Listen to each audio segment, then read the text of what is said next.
युवा दिलों की धड़कन, गरीबों के मसीहा, जौनपुर के आन बान शान हमारे बड़े भैया अजय शंकर दुबे उर्फ अज्जू भैया को अपना बहुमूल्य वोट देकर भारी से भारी बहुमत से विजयी बनाए। धन्यवाद। अज्जू भैया जिंदाबाद जिंदाबाद जिंदाबाद।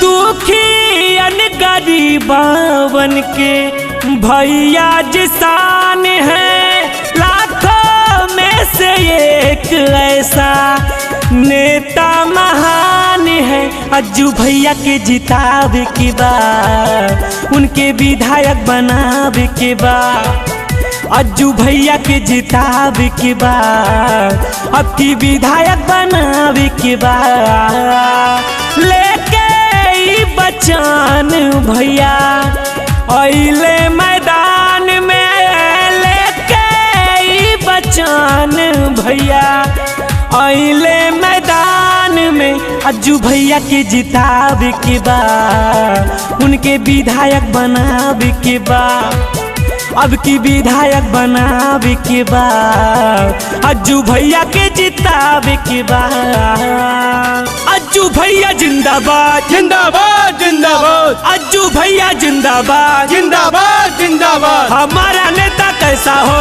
अज्जू भैया जैसा हो, हमारा नेता कैसा हो अज्जू भैया जैसा हो।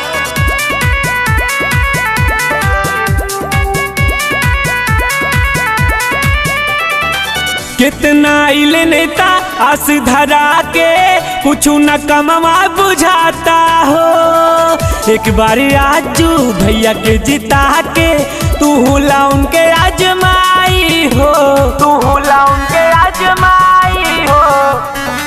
कितना इले नेता आस धरा के कुछ न कमवा बुझाता हो। एक बार अज्जू भैया के जिता के तू होला उनके आजमाई हो। बड़ा दिलदार हवे भैया जय हो, सब कर आवाज सुनी करी है काम काज हो। अज्जू भैया के जितावे के बाद उनके विधायक बनावे के बाद, अज्जू भैया के जितावे के बाद अब की विधायक बनावे के बाद। अज्जू भैया जिंदाबाद जिंदाबाद जिंदाबाद। अज्जू भैया जिंदाबाद जिंदाबाद जिंदाबाद। हमारा नेता कैसा हो अज्जू भैया जैसा हो, हमारा नेता कैसा हो अज्जू भैया जैसा हो।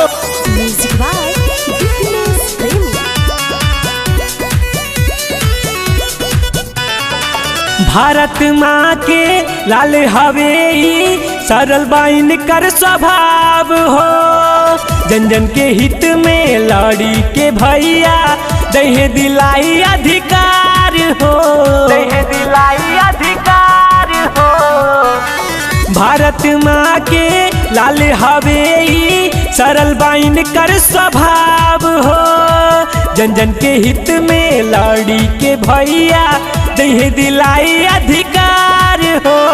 सूरज शर्मा करत बाटे अतने निहोरा, प्यारा आशीर्वाद देके करी है सहारा।